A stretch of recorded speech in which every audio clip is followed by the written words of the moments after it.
مياه المطر تسقي الزرع. أبو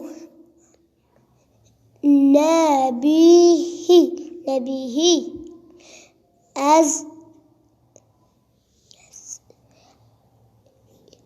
يزرع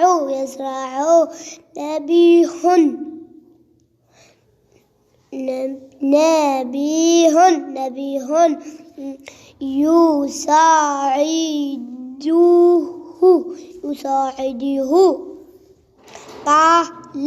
قال له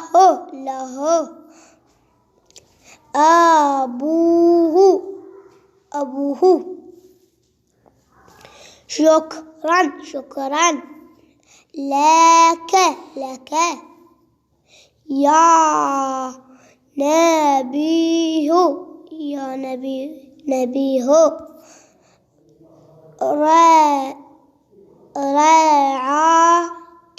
رعاك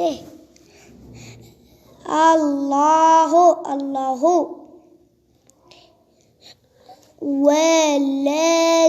ولدي